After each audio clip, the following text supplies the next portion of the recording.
Hi, Chris. How are you today? I am just living the dream. Thank you for asking. It's so You great to be know, here with you. and I'm so excited to introduce you. So I'm going to dive right into it, Chris. Um, Everybody that's listening, tuning in, I would love to welcome you to this 10-minute Lab Code Live.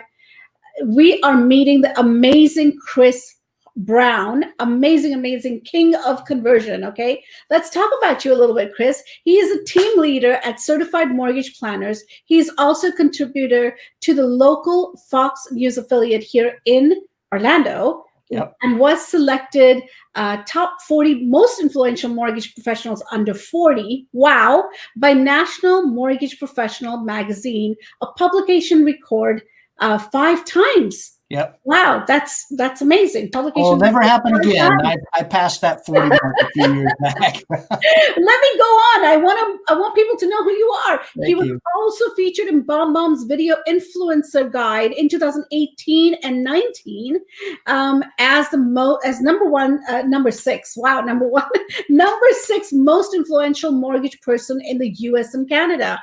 That's a big wow. Yeah. Yet he still makes his living. You still make your living by helping one family at a time finance, refinance, and real estate. And you also make time for your family. How Yes. amazing is this, Chris? Yeah, it's truly a blessed place to be. I'm a Christian, a husband, and a father in that order, and those things are truly critically important to me. Dear to your heart. I love it. I love it. I can't wait to spend some time with you here. So I'm going to just dive right into the questions. Yeah, let's do it. Ready? Let's go.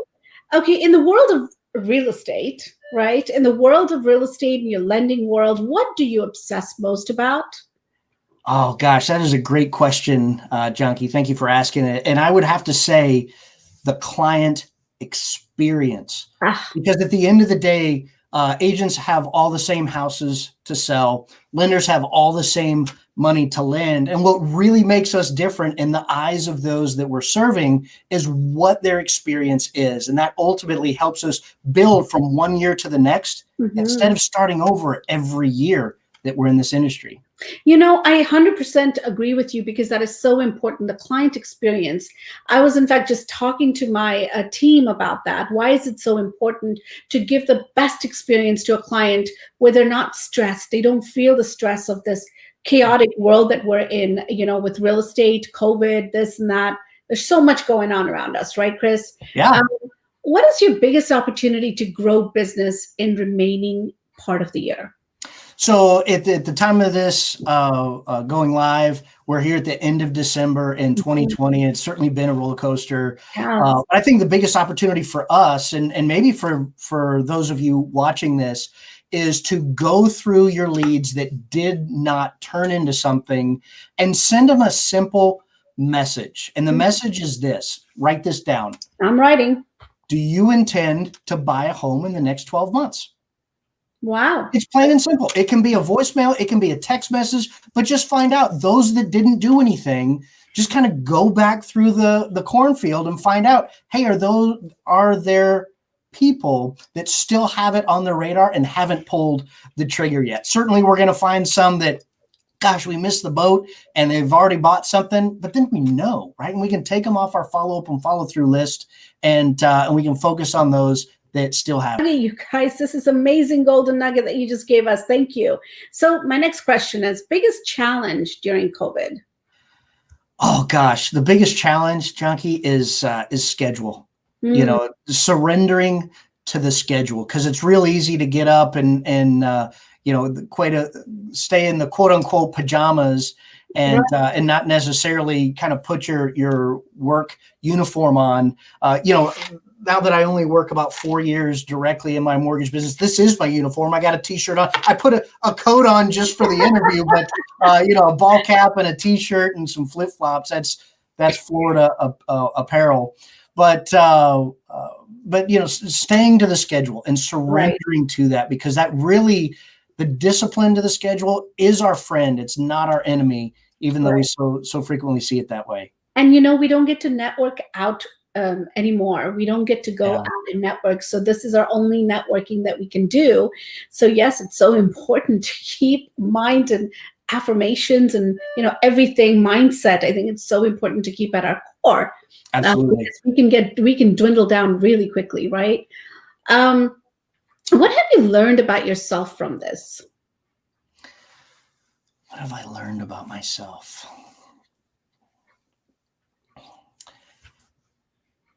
I think it's how critically important my morning ritual is. Oh my God. Talk to me. So Morning ritual. getting up early. Yeah. For me personally, like I mentioned, I'm a Christian. I want to dive in the Word. I want to spend the first fruits of my day with my Creator, and then I take my book reading, whether it's and after I read the Word, positive book.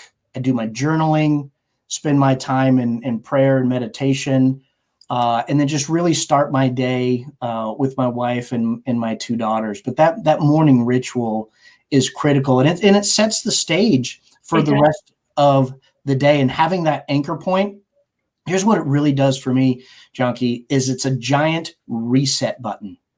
So every day I can hit that reset button. Because have you ever had like a bad day that turned into like a bad week? Mm-hmm. And sometimes, especially now with COVID, that bad week can turn into a bad month or so on. Trust me. By having a daily reset button, yes, it stops the slide, right? To where that just, off day doesn't contaminate the entire week. And that morning ritual is important. And I'm so enthusiastic to talk to you that I'm actually cutting you off at points here, and I apologize, but it is so important to have that ritual in the morning.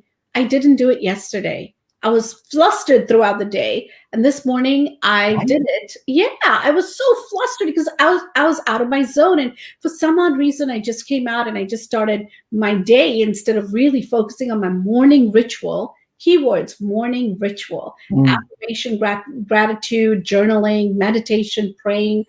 When you don't do those things, it's that anchor that is shaking. And you're right. Today, I did it in the morning, like I do it every day. And yesterday, I just didn't do it. And today, it's a different me, right? Yeah, and you stopped the slide, right? You stopped the slide. You didn't let that one day of chaos continue into the next because you had that anchor point. So kudos to you for that. Oh, you know what? Another golden nugget, you guys. We need to do a webinar together. We really, really do, because I love all these questions and I love the answers and the education that you're giving us right now. This is awesome. So one of my other questions to you is, what keeps you awake at night?